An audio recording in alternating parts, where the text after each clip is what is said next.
সম্মানিত উপস্থিতি, অনুরোধ রক্ষা করুন, বক্তব্য মেনে চলার চেষ্টা করুন। আপনাকে সালাত আদায় করতে হবে, নামাজ পড়তে হবে, পড়তেই হবে।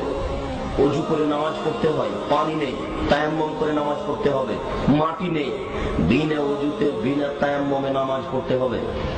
পশ্চিম দিকে মুখ করে নামাজ পড়তে হয়, পশ্চিম বোঝা যায় না, বিনা পশ্চিমে নামাজ পড়তে হবে। দাঁড়িয়ে থেকে নামাজ পড়তে হয়, দাঁড়িয়ে থাকা যায় না, বসে থেকে পড়তে হবে। বসে থাকা যায় না, শুয়ে থেকে নামাজ পড়তে হবে। পরিষ্কার কাপড় পরে নামাজ পড়তে হয়, পরিষ্কার কাপড় নেই। যেই প্যান্টে যেই লুঙ্গিতে পেশাব লেগে আছে, পায়খানা লেগে আছে, এই কাপড় পরেই নামাজ পড়তে হবে। কারণ বশত কোনো কাপড়ই নেই, উলঙ্গ অবস্থাতেই তাকে নামাজ পড়তে হবে, পড়তেই হবে। নামাজই একটা ইবাদত যার মাপ নেই, যার বিকল্প কোনো পথঘাট নেই।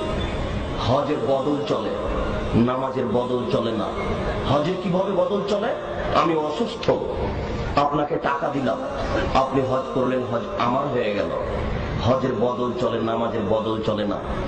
রোজার বদল চলে, আপনি অসুস্থ, সিয়াম পালন করতে পারছেন না, সকাল সন্ধ্যা আর একজনকে খাওয়ালেন, রোজা আপনার হয়ে গেল। রোজার বদল চলে, নামাজের বদল চলে না। তাই বহুদিন পূর্বে ইমাম আহমদ ইবনে হাম্বল রাহিমাহুল্লাহ বলেছেন, কেউ যদি অলসতা করে এক ওয়াক্ত নামাজ ছেড়ে দেয় তাহলে তাকে কুরবানি করতে হবে।